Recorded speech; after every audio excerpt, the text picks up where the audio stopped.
The smell of burning flesh still haunts me. I remember the searing pain, the sound of my skin sizzling, and Vanessa's cold eyes watching as she pressed the scorching curling iron against my cheek. "Now you won't be the pretty one anymore," she'd whispered. "I'm Sophia, 24, and until last week, I was the blessed child with my mother's classic beauty. My sister Vanessa, 28, had spent years living in what she perceived as my shadow. But shadows, I learned, can hide dangerous things. It was an accident. My mother insisted in the emergency room, her hand squeezing my arm too tightly. Vanessa was helping Sophia style her hair for the family photos. The curling iron slipped. I sat silent, the right side of my face covered in gauze, listening to my mother spin her web of lies. The ER nurse gave me doubtful looks as she documented my injury, noting how the burn pattern didn't match an accidental slip. "Vanessa feels terrible," my father added, pacing the small examination room. "She's absolutely devastated. You know how close you girls are." Close, I almost laughed. We hadn't been close since I turned 16 and started modeling part-time for local boutiques. The same boutiques that had rejected Vanessa's portfolios months earlier. That's when the accidents began. My shampoo mysteriously replaced with hair-stripping chemicals. My face cream tainted with something that caused rashes, and now this. The patient shows signs of a deliberate contact burn. The ER doctor noted, speaking directly to me despite my parents' attempts to intercept the conversation. "I'm referring you to Dr. Lin, our best plastic surgeon. She'll want to document this thoroughly." "That won't be necessary," my mother jumped in. "Our family doctor can handle the follow-up care." The ER doctor's eyes narrowed. "This requires specialized treatment to minimize scarring.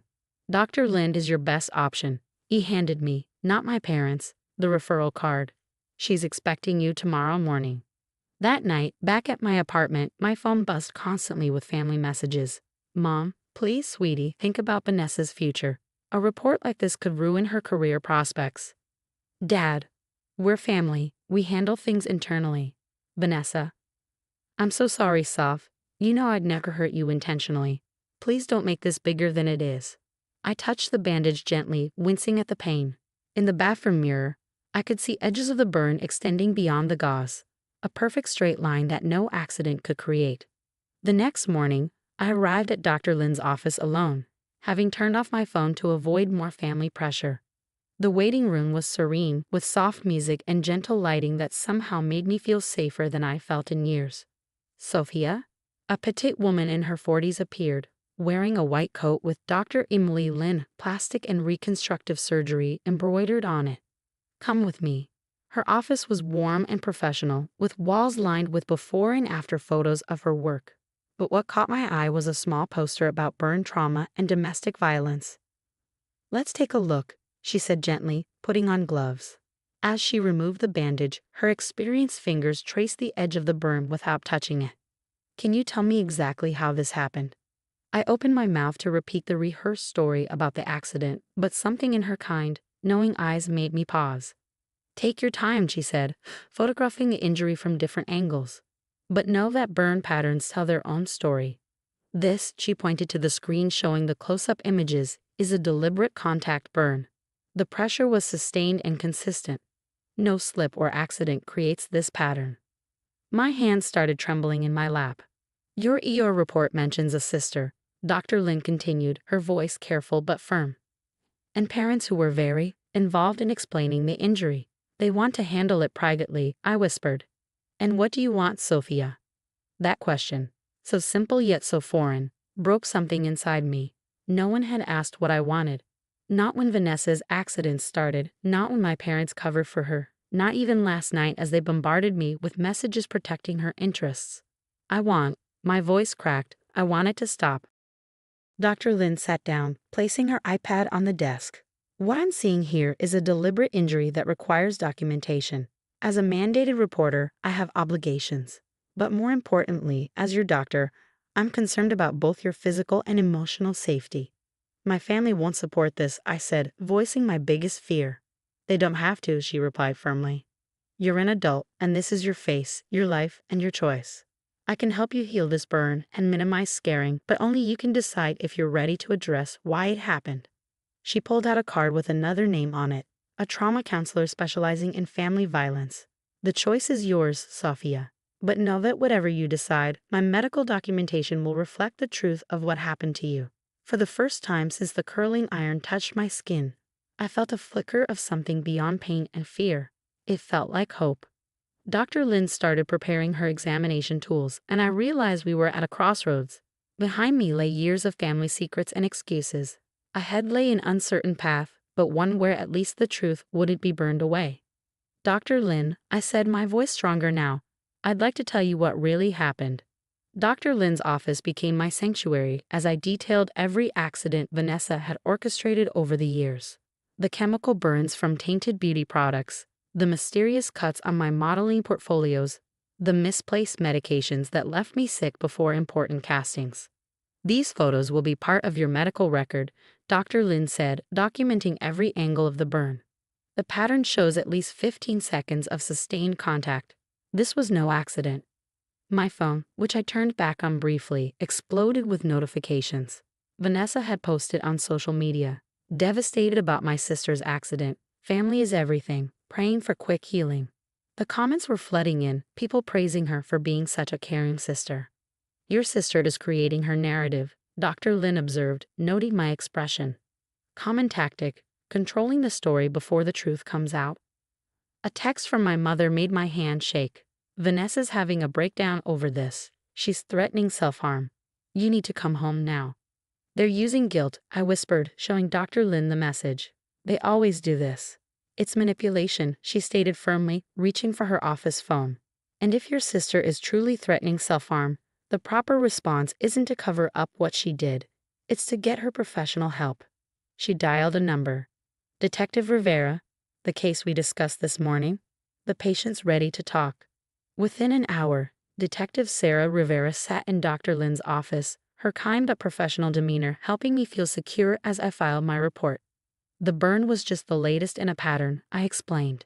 Years of escalating incidents, all dismissed by my parents as sibling rivalry or accidents. Your sister's social media post actually helps us, Detective Rivera noted, scrolling through her phone. She's acknowledging the incident occurred, though her version differs from the medical evidence. As if on cue, my father called. Detective Rivera nodded, indicating I should answer on speaker. Sophia, this has gone too far, he started, his voice tight with controlled anger. Your mother's had to sedate Vanessa. She's hysterical, saying you're trying to ruin her life. Whatever issues you girls have, we resolve them as a family. Detective Rivera caught my eye, mouthing keep him talking. Like we resolved the chemical burns last year? I asked, surprising myself with my steady voice. Or the sabotage medication that sent me to the hospital. Those were different, he stumbled. Vanessa was going through a difficult time then. She's been better, seeing that therapist we found. What therapist? This was news to me. A pause. Well, she was supposed to start seeing one. Your mother made some calls. But she never actually went, did she? Another pause. Sophia, please. If you pursue this, it will destroy our family, Vanessa's career in education. No school will hire her with an assault charge. Mr. Harrison, Detective Rivera spoke up, making my father gasp. Your daughter has third-degree burns on her face. Are you suggesting she should prioritize her attacker's career over her own safety? Who is this? Sophia, are you recording this? I'm hanging up. Sir, Detective Rivera continued, I strongly suggest you and your wife come down to the station this afternoon. We have some questions about the previous incidents you just mentioned. After he hung up, I sat in stunned silence. Years of conditioning to keep quiet, to protect Vanessa, to preserve the family image, all crumbling under the weight of professional documentation and police involvement. The hardest part is done, Dr. Lynn assured me, applying a special burn dressing to my face. Now we focus on healing, both the visible and invisible wounds. My phone buzzed again. Vanessa had texted a photo of us as children, both smiling, her arm around my shoulders. Remember when we were best friends? Before you started trying to overshadow me? I never wanted to hurt you, but you gave me no choice. If you do this, you'll regret it. Detective Rivera read the message, adding it to her evidence file. Classic abuser tactic, combining nostalgia with threats. This ends today, Sophia. As they outlined the next steps, restraining order, formal charges, documentation of previous incidents, I felt a strange lightness. The weight of family secrets was lifting, replaced by the clear light of truth. Your face will heal, Dr. Lin said, finishing the dressing. With proper treatment, scarring will be minimal. But more importantly, you're breaking a cycle of abuse. That kind of healing matters most. Looking in her office mirror, I saw beyond the bandages. I saw someone choosing herself over family obligations, truth over comfortable lies. One more thing, Detective Rivera added. We'll need to document any other communications from your family. They may escalate before this gets better. As if predicting the future, my phone lit up with my mother's call. This time, I let it ring. The path ahead would be difficult. But for the first time, I wasn't walking it alone. I had professionals who saw the truth, documented it, and stood ready to help me face whatever came next. Ready for the next step? Detective Rivera asked. I touched my bandaged face gently and nodded. Ready or not, the truth was finally burning brighter than any family lie. 3 months later, I sat in a courthouse corridor, touching the fading scar on my cheek. The makeup Dr. Lin had recommended covered it well, but I'd chosen not to hide it completely today. Some truths deserve to be seen. Vanessa sat at the other end of the hallway with our parents, all three dressed in subdued colors meant to convey remorse. She'd lost her teaching assistant position when the charges were filed, and according to family friends, had been playing the role of the regretful sister pushed to her breaking point by my constant competition. The prosecution's ready, Detective Rivera approached, now a familiar presence in my life. The documentation is solid.